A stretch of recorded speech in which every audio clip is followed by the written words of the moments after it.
Muli mutya baganda bange ne bannyinaze kansuubire nti muli bulungi mwenna mu nsi gye muli abaakazuukuka obudde bwakakye wammwe neefe waffe obudde bwagenze dda amanya n'eddoboozi mpitibwa Olivia wammwe Olivia Katende. Subscribe my YouTube channel, likinga, followinga, gikoona ekigaalo esobole okuba ng'etambula tusobole okumanya biki ebigenda mu maaso. Nzize okubawa amawulire agatambulidde olunaku olwaleero. Pulezidenti waffe Robert Kyagulanyi Ssentamu abasekeredde asekeredde abo bonna abeerimbise mu kulowooza mbu no bagenda bamutega okujja okunona kaadi. Abasekeredde abagambye musaaga. Abantu bangi nnyo abaliiyo nga bo bagamba nti nno era bw'ojjako mpuuga kaadi oba ebyobufuzi obisse era bw'ojjako gundi kaadi mbwatekamwa ajerega pulezidenti waffe nga bw'ayagala. Naye kyekwewuunyisa oyo gw'ola byaleekaanira awo ali mu kuwolereza mbwatekamwa nti Kyagulanyi tasobola kufuna musajja alinga mbwatekamwa okuzzaawo mbu era Kyagulanyi ne bw'anaaba tawadde mbwatekamwa kaadi ye mbwatekamwa ajja kuyita ku independent. Mutandike ekibiina ekyammwe. Nyongera okubajjukiza eno National Unity Platform. Katuulye nnuwa mutwe kyatugamba ku nsonga eno.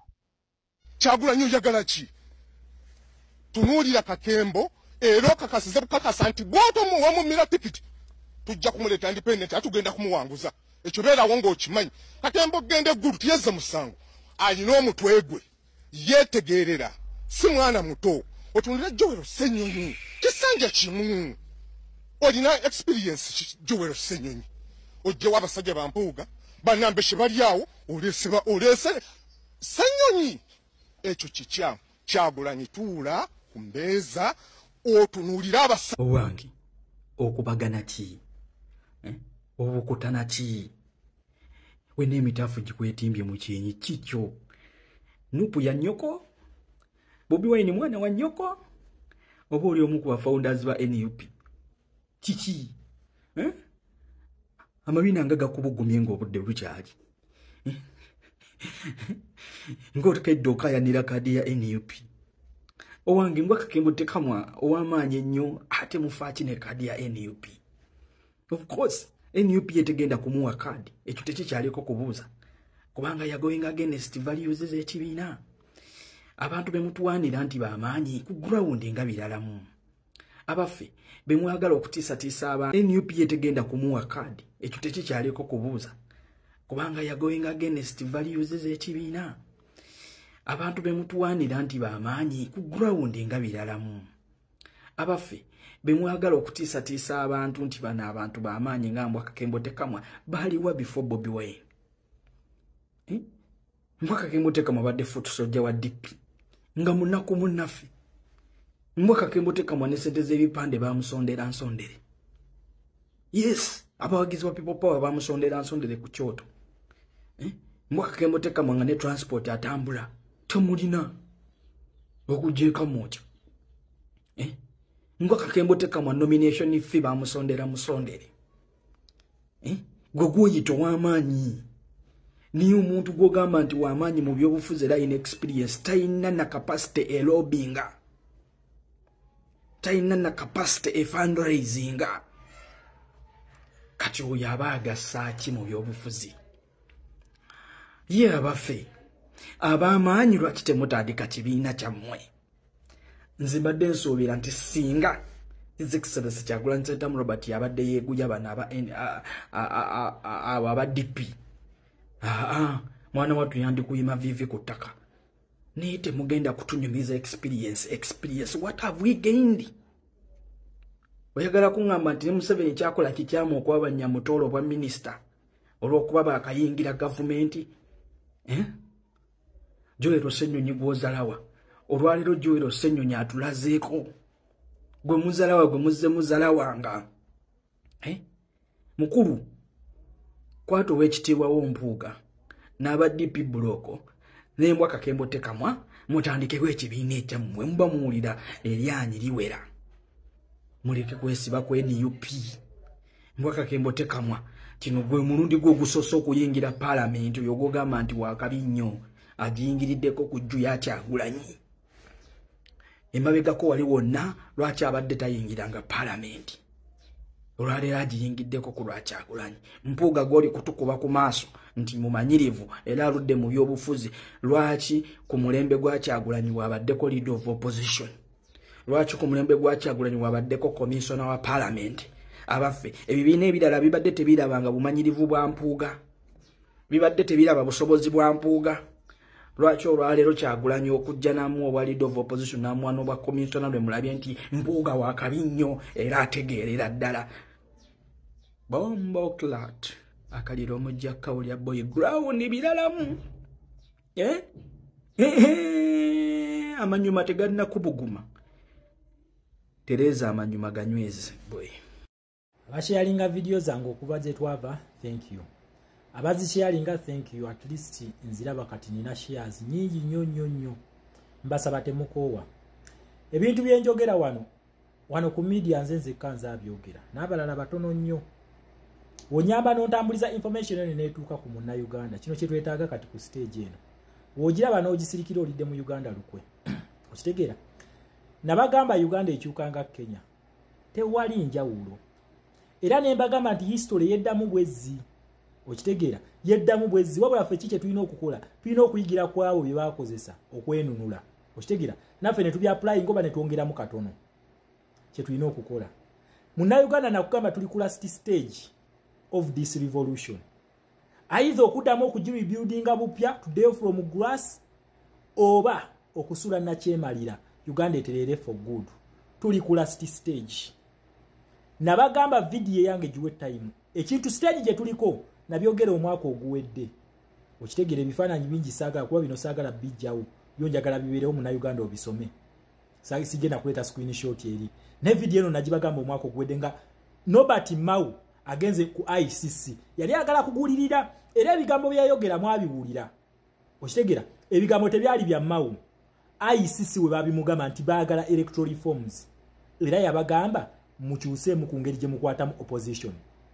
Essaawa eno Norbert Mao aleta electoral reforms azireeta. Kino nakibagambe Kenya kyaliwo. Era mu Uganda ngwetedde zino article 2 njagala ozeesomere nkimanyi temukola research we mbyogera wano we mubigirire era kyenjogeddeko kye mba mumanyi. So ensonga lwaki njagala nnyo nziggyemu key points nzibaleetere wano. Stage gye tuliko Kenya baagituukako yali final stage. Mbagambye naffe tuli ku final stage. Norbert Mao kyaleeta ye final stage. Either Museveni okutukuulamu omutima Uganda efuuke eddungu oba okujjawo Museveni Uganda eterere for good. Ye final stage. Norbert Mao kyaleeta temusuubirayo kuleeta kirala. Okitegeera? Munna Uganda yessaawa kati tubyogedde biweddeyo kati tuli ku solutions. Reforms Norbert Mao zaleeta nkiddamu ogusembayo ye final stage yaffe okuwangula Museveni wa Museveni okutuwangula. Njagala osome article eno ekugamba etya nti Daniel Arap Moi bows down after threats from Western donors. Eyo stage twagimala from Western donors and increased protest from domestic critics.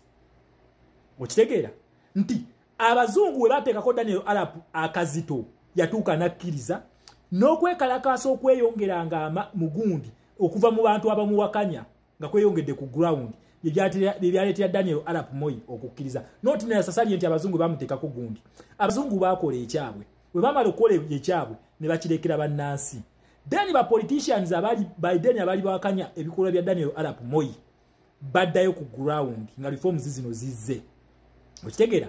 Baddayo ku ground ne batandika okubiriza abantu ne batandika okwekalakaasa. Tekwastopinga paka Daniel Arap Moi we yakkiriza. Singa Museveni ebintu ebyamuwesa ekya sente mwakiraba nakibagamba nti tunatera okumaliza Museveni bajja kudamba muwe sente.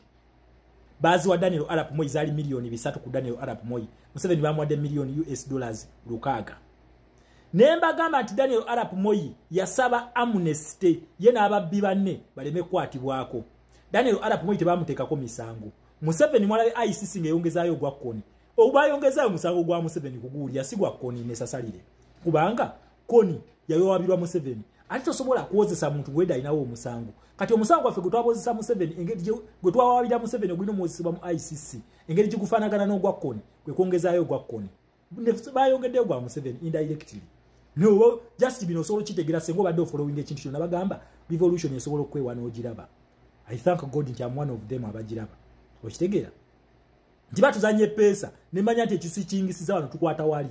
So nange benjagala mbuuse gwe mu Uganda okitegeere, otegezeeko n'omulala. Museveni ono aleme tuzanyira ku mutwe kubanga atuzanyira ku mutwe okwange ebintu bino yabitukweka. Okitegeera? Stage y'omusango mwagiraba kino bakikola Daniel Arap Moi ne Museveni bakimukoledde. Ekyaddako kyali kuleeta reforms. Nobert Mao aleta reforms. Reforms ezo zigenda kusomebwa mu parliament. Reforms zino zirina kuba zituleadinga to a free and fair elections. Nkiddamu mu Uganda, open your ears. Oba si ekyosoka ogozeemu egaba mu biwakisa ebigalimu obijjemu. Tugenda mu kaseera akazibu. Either okununula Uganda oba okutunda Uganda. Reforms mu Mao zaleeta zirina kuba za free and fair elections. Senga ateekamu ekintu kyonna kyonna ekintu kyankalanya mbu si za free and fair elections. Kuba njagala mujjukire Mao papeti ya Museveni. Senga aleeta ekintu nga tekireeta ku free and fair elections, awe wagenda okuva olutalo. Awo muna Uganda omanya kaweddemu akaffe. Senga Museveni akiyita agenda nakyo parliament n'ebiyisa. Okitegeera? Mao naye aliko pressure from the west. Era yali mu ICC mwamulabe ya meeting aba ICC. Nobert Mao. Kati wadde papeti ya Museveni erina okukola ekintu nga kiri mu interest y'abanna Uganda. Nabagambye muna Uganda fela sitise ku nsi yaffe. We tunasitukira mu Museveni ono, the international community is going to react. Kubanga bamukozeseza endagaano nyingi bazimukozeseza bali abo baziraba. Newe tunasirika, they are going to keep quiet also. Okitegeera ekintu nabo bajja kusirika swi. Then Museveni atukola katenga bwayagala. Kubanga bo bali ku interest. Mayiga ali Bungereza, ali mu kuzimba ties. Ne yambuze ekyagundi ba Museveni Mayiga ali ku lwa Buganda, si lwa Buganda. Ensonga za Buganda eweru zaggwadda. Mayiga is one of the potential candidates Museveni basuubira okuleeta.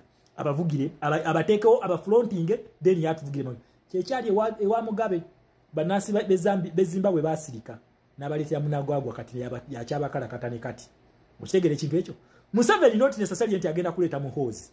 Museveni asobola okuleeta omuntu yenna era ne bagira ne mugenda ali mu parliament nekulaga nti eronzo oli teronze Muhoozi dinega kasita temuwadde Muhoozi nenga Museveni yayiseemu. So teba basiriwaza ffe tulina okubeera nesse ku president ajja. Senga Nobert Mao aleeta ekintu nti parliament yetulondera Museveni yetulondera president awo tabu weina okutandikira. Sisuubirayo member wa opposition yenna ngenda kubawo nnyo waneno ngenda kikolera ekintu kino video 3.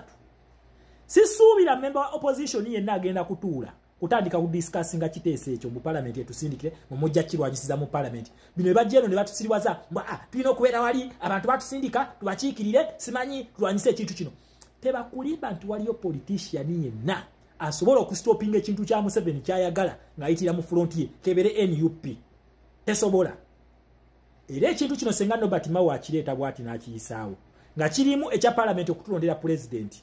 NUP ngisaba egende mu mute. Nkiddamu National Unity Platform senga ekigundi ekyo Mao kimuyitako ne kijja mu parliament tugende mu mute. NUP eddeyo mu people power. Buli member wa parliament nti wa National Unity Platform addeyo mu constituency ye. We muba mujja okusaba kadi mujja n'abantu bangi nnyo ne mujja n'emmotoka ne mutwaga nti muyina amaanyi kati amaanyi ago twagala tugalabireko. Okitegeera? This is the last stage. Either Museveni okutukuba wafe okumukuba for good. Buli MP simusuubira kutuula mu parliament awo kutandika ku discussinga kiteese ekyo mumugenda kirwanyisiza mu parliament temusobola ngaye mwastopinga ddi age limit tamu limit mwali mu stopinze ekibakulu mwenna mudde mu constituency yammwe wekyakolebwa Kenya mukuma abantu buli kaseera kwekalakasa buli lunaku kwekalakasa. Museveni ajja kupondooka. Museveni si wakabi nga babwana si wakabi naye aleeta ekintu bano okubanga baagala okulya sente basayininge n'allowances ne beefula mbali mu tuteeseza. Tetwagala muntu atuteeseza ng'eddembe lyaffe litugibwako. We mubanga mukakasa mukolera bantu ba MPs nsaba nuupu egende mu mute tuddeyo mu people power. Kati ndowooza tiimu kalulwa muba mukutegedde we mugwa.